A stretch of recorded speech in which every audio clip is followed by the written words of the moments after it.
안녕하세요. 제 이름은 김지훈입니다. 25살의 평범한 대학생이죠.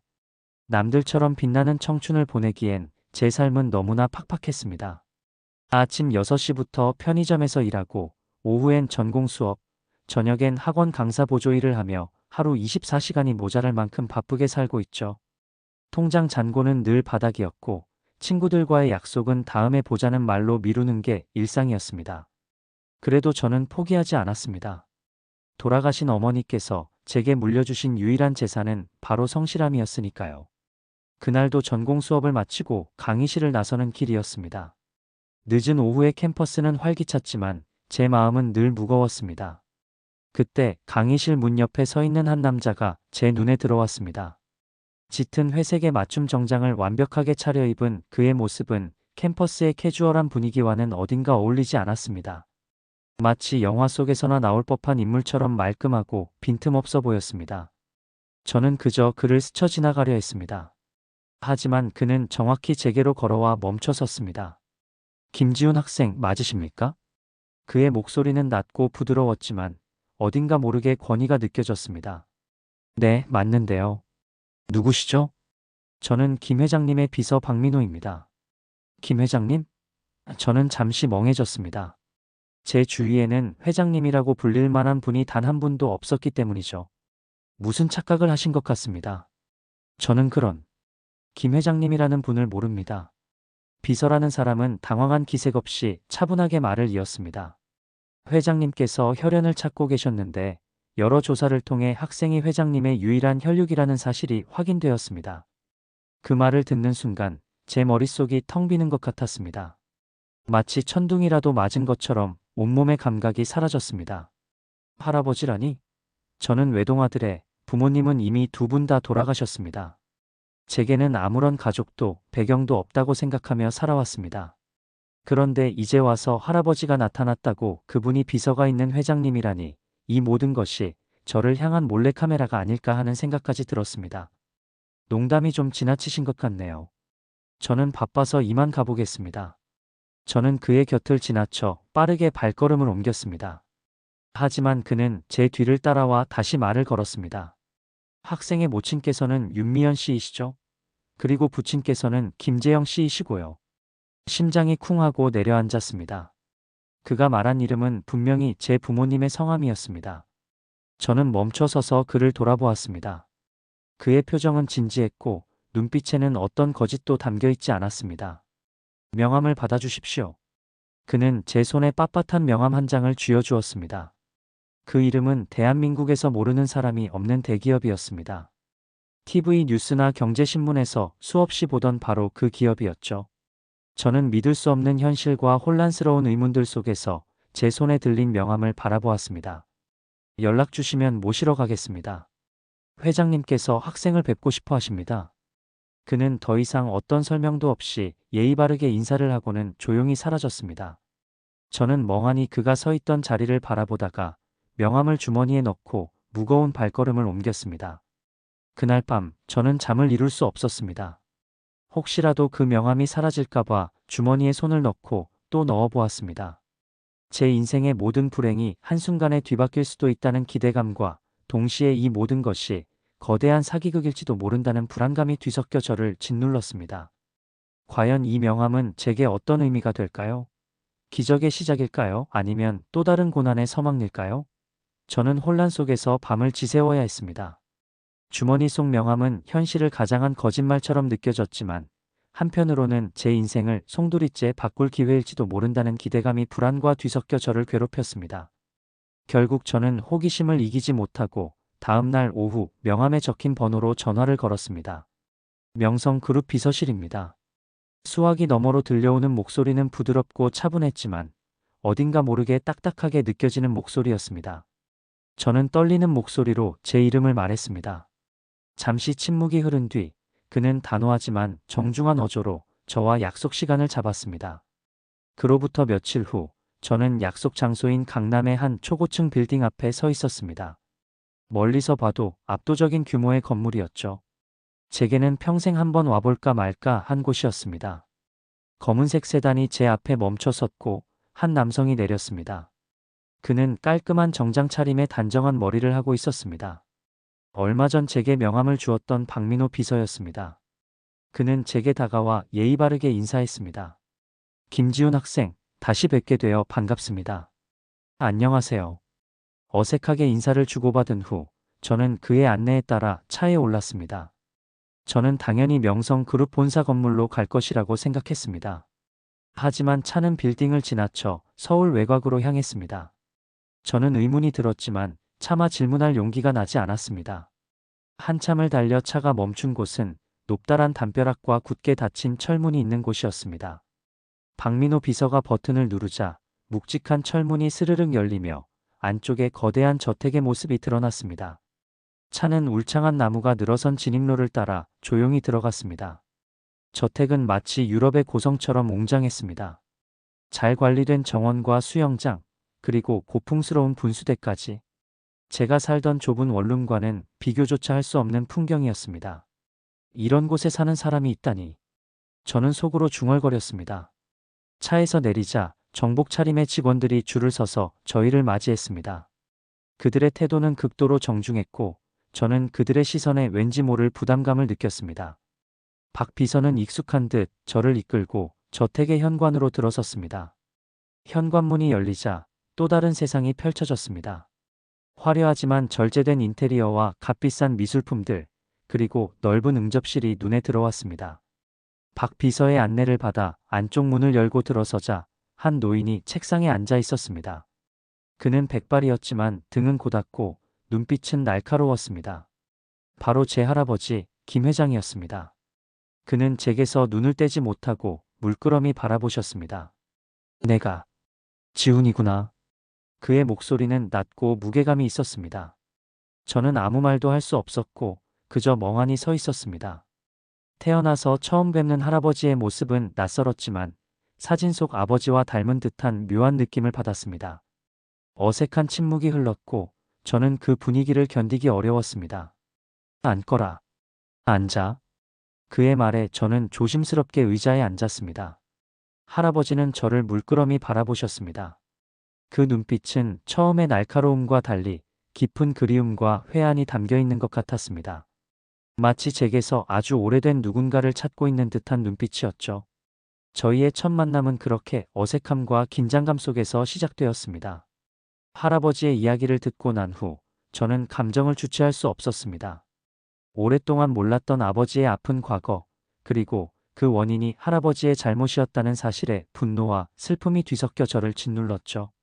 제가 힘들게 살아왔던 시간들, 돌아가신 부모님의 슬픔이 모두 그의 오만 때문이라는 생각에 저는 끓어오르는 감정을 억누르며 어렵게 입을 열었습니다. 할아버님, 그러니까 제가 이 모든 것을 상속받게 되나요? 그렇다, 지훈아. 내 모든 것을 너에게 물려줄 것이다. 너는 내게 남은 유일한 혈육이고 내가 가진 모든 것의 유일한 상속자다. 할아버지의 말은 마치 공허한 메아리처럼 들렸습니다. 저는 돈과 권력 따위는 상관없다는 듯이 떨리는 목소리로 말했습니다. 하지만 저는 할아버님의 유산이 필요 없습니다. 저는 제 힘으로 살아왔고 앞으로도 그렇게 살아갈 겁니다. 할아버지는 제 단호한 거절에 놀란 표정을 지으셨습니다. 그의 눈빛은 흔들렸지만 이내 냉정을 되찾으셨죠. 지훈아, 넌 아직 어려서 모른다. 세상은 혼자 힘으로 살아갈 수 있는 곳이 아니다. 내가 가진 모든 것을 너에게 준다면 너는 원하는 모든 것을 얻을 수 있다. 내 부모님처럼 비극적인 삶을 살 필요는 없어. 그의 말은 저의 자존심을 긁는 것 같았습니다. 제가 가진 유일한 자산인 성실함과 독립성을 비웃는 것처럼 느껴졌죠. 제가 어떻게 살든 그건 제 선택입니다. 할아버님께서 제 인생에 끼어들 자격은 없습니다. 그래. 내 말이 맞다. 내가 할 자격이 없지. 할아버지의 목소리는 다시금 슬픔으로 가득 찼습니다. 하지만 유산을 받지 않더라도 내게 꼭 부탁하고 싶은 것이 하나 있다. 그는 저를 바라보며 조심스럽게 말을 꺼냈습니다. 나는 지금 백혈병을 앓고 있다. 유일하게 맞는 골수가 바로 너야. 지훈아, 내게 골수 이식을 해줄 수 있겠니? 할아버지의 말에 저는 온몸의 피가 차갑게 식는 것을 느꼈습니다. 유산이라는 거대한 제안 뒤에 숨겨진 진짜 목적은 바로 이것이었던 겁니다. 골수 이식이라는 건 저에게는 너무나 무겁고 두려운 일이었습니다. 저는 할아버지와 그의 제안, 그리고 제 인생 사이에 놓인 거대한 갈등 속에서 아무 말도 할 수 없었습니다. 할아버지의 말에 저는 아무런 대답도 할 수 없었습니다.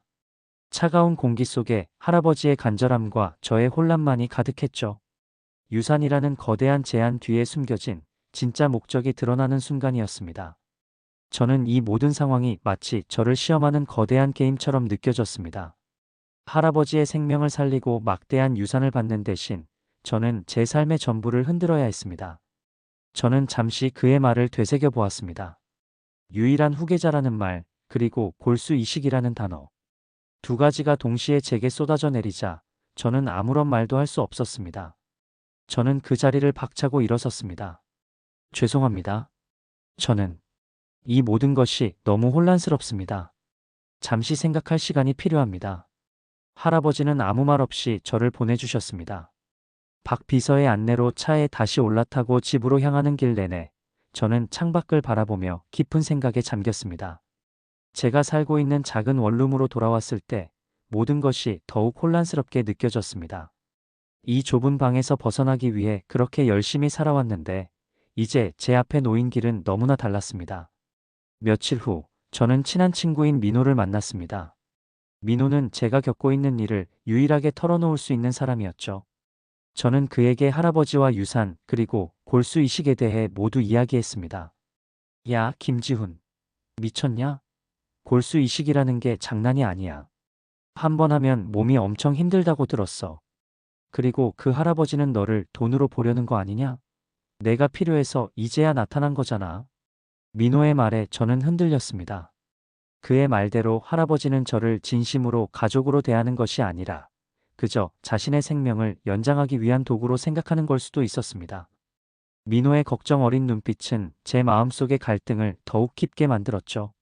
하지만 한편으로는 할아버지가 가진 재산과 권력이 제게 기회가 될 수도 있다는 생각이 들었습니다. 학자금 대출과 아르바이트의 굴레에서 벗어날 수 있는 유일한 기회. 부모님을 잃은 슬픔을 극복하고 새로운 삶을 시작할 수 있는 기회. 그러나 그 기회를 잡는다는 것은 곧 제 삶의 독립성과 자유를 포기하는 것과 같았습니다. 저는 할아버지가 제안한 거대한 딜과 제가 힘들게 쌓아온 평범한 삶 사이에서 갈등하며 밤을 지새워야 했습니다. 과연 저는 어떤 선택을 해야 할까요? 민호와 대화한 후 며칠 동안 저는 깊은 고민에 빠졌습니다. 민호의 걱정 어린 조언도 할아버지의 간절한 부탁도 모두 제게는 너무나 무겁게 느껴졌습니다. 하지만 결국 저는 선택해야만 한다는 것을 깨달았습니다. 더 이상 혼란 속에 머물러 있을 수 없었습니다. 저는 할아버지를 다시 만나보기로 결정했습니다. 어떤 답을 드리기보다는 그를 조금 더 이해하고 싶다는 마음이 컸습니다. 다시 찾은 대저택에서 저는 할아버지와 마주 앉았습니다. 이번에는 딱딱한 분위기 대신 묘한 긴장감이 흘렀죠. 제가 먼저 입을 열었습니다. 할아버님, 골수 기증에 대해 알아보려고 합니다. 하지만 어떤 것도 약속드릴 수는 없습니다. 그냥 할아버님의 이야기가 궁금해서요. 제 말에 할아버지는 희미하게 웃으셨습니다. 그 미소에는 안도와 슬픔이 동시에 담겨 있는 것 같았습니다. 이내 그는 박 비서를 불러 저와 동행해달라고 지시했습니다. 저는 그의 안내에 따라 병원으로 향했습니다. 병원은 제가 평소에 다니던 곳과는 비교할 수 없을 정도로 크고 현대적인 시설을 갖추고 있었습니다. 그곳에서 저는 골수 이식의 과정과 위험성에 대해 자세히 들을 수 있었죠. 의사는 제게 골수 이식이 수술만큼이나 고통스럽고 위험한 과정임을 설명해 주었습니다. 수술 전후로 겪게 될 신체적 고통과 부작용, 그리고 회복 과정까지.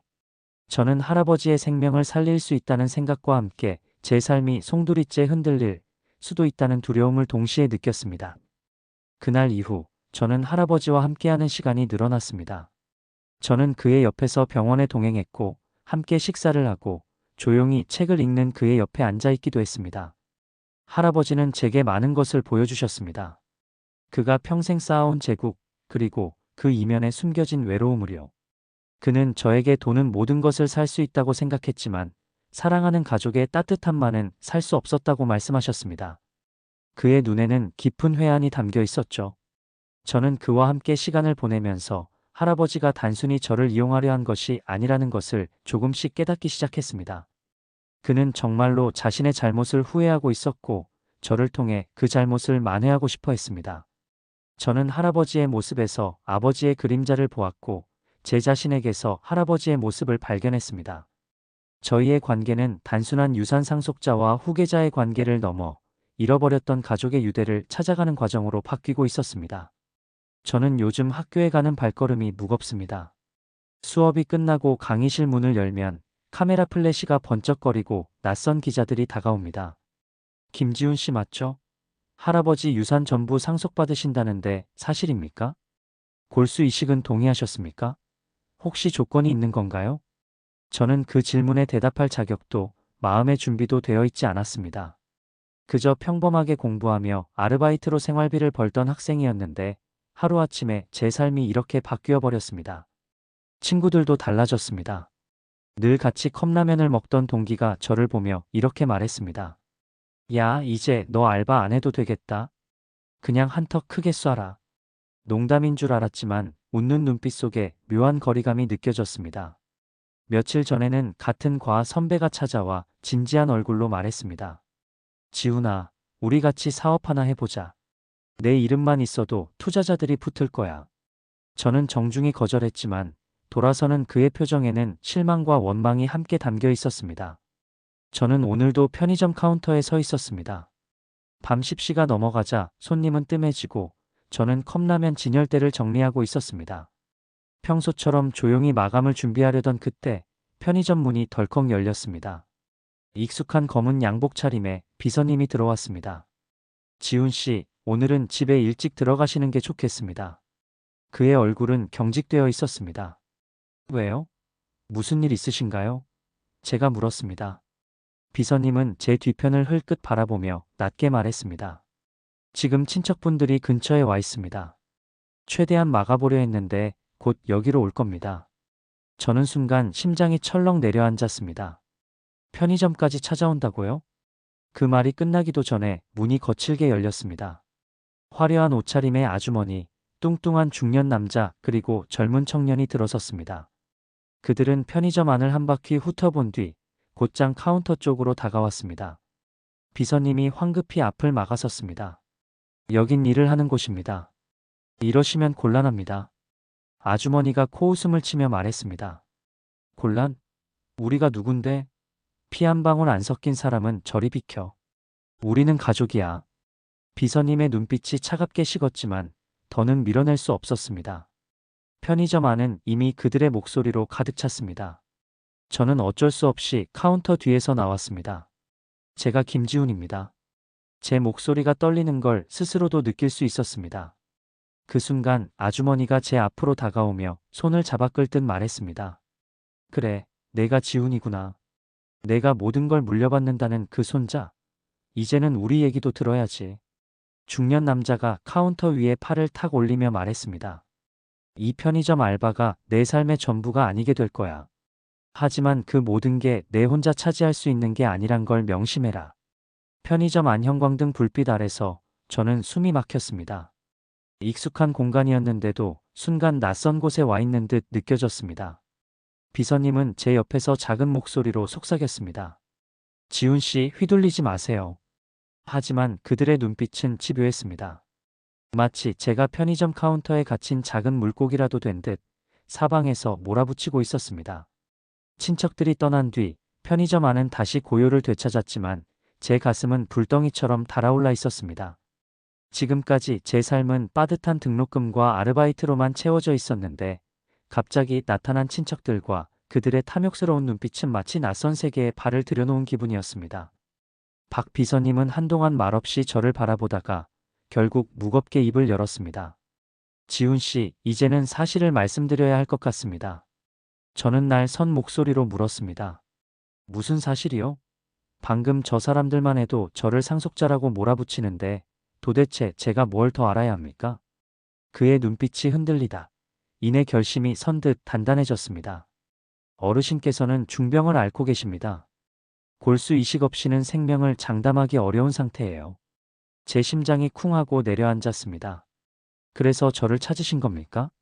결국은 제 몸 때문인가요? 박 비서님은 고개를 세차게 저었습니다. 아닙니다. 절대 그렇지 않습니다.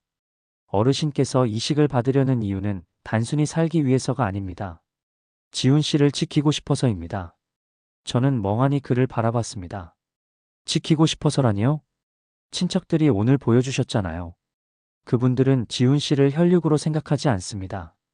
오히려 상속을 가로채려 하고 필요하다면 지훈 씨를 이용하려 할 겁니다. 어르신께서는 그것을 막으시려는 겁니다. 살아남아 직접 지훈 씨 곁에 서서 지켜내시려는 겁니다. 순간 제 가슴 속에 묘한 울림이 퍼졌습니다. 그동안 저를 이용하려는 건 아닐까라는 의심이 마음속에 자리 잡고 있었는데 박 비서님의 말은 완전히 다른 의미를 전해주고 있었습니다. 그러니까 할아버지는 제 몸을 필요로 하는 게 아니라 제 삶을 지켜주려고 하시는 거군요. 박 비서님은 조용히 고개를 끄덕였습니다. 맞습니다. 이식 여부는 지훈 씨의 선택입니다. 하지만 어르신께서는 단 하나 살아서 손자를 곁에서 지켜주고 싶다는 간절한 마음뿐입니다. 저는 카운터에 몸을 기댄 채 한참 동안 아무 말도 할 수 없었습니다. 편의점의 희미한 불빛 아래 처음으로 가족이라는 단어가 제 마음속에 무겁게 내려앉는 순간이었습니다. 편의점 불빛 아래서 들은 박 비서님의 말이 계속 귀에 맴돌았습니다.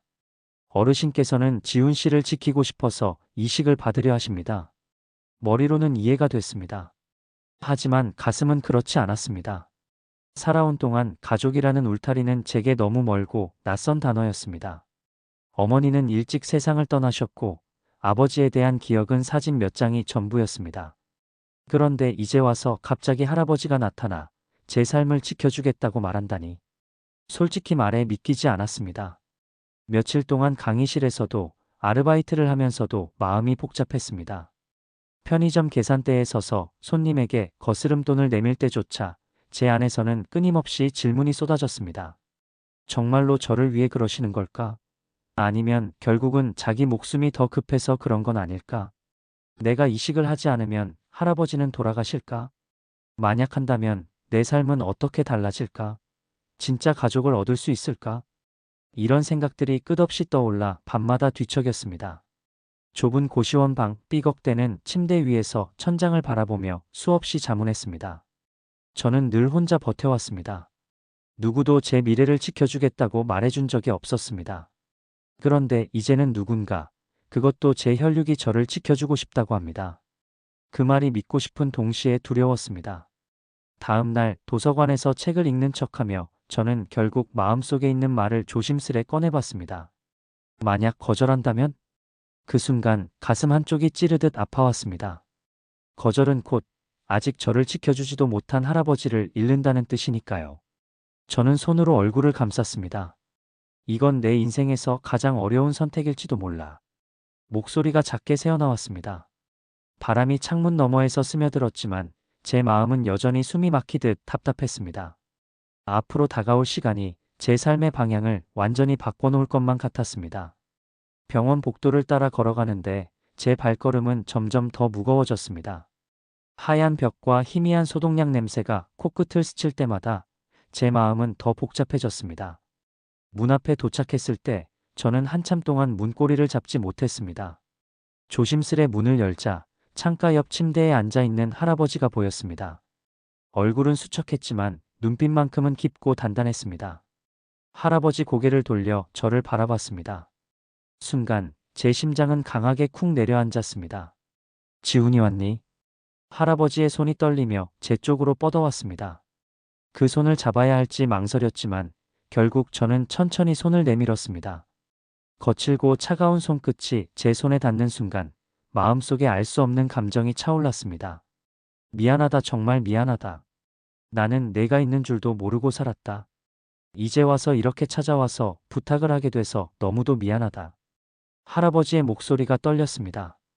그 순간 저는 비서님의 말이 떠올랐습니다. 어르신께서는 살아서 지훈 씨를 지켜주고 싶으신 겁니다. 저는 입술을 꽉 깨물었습니다. 솔직히 말씀드리면 아직도 혼란스러워요. 할아버지의 눈에 눈물이 고였습니다. 지훈아, 할아버지가 정말 미안하구나. 그 말을 듣는 순간 제 안에 억눌려 있던 감정이 무너져 내렸습니다.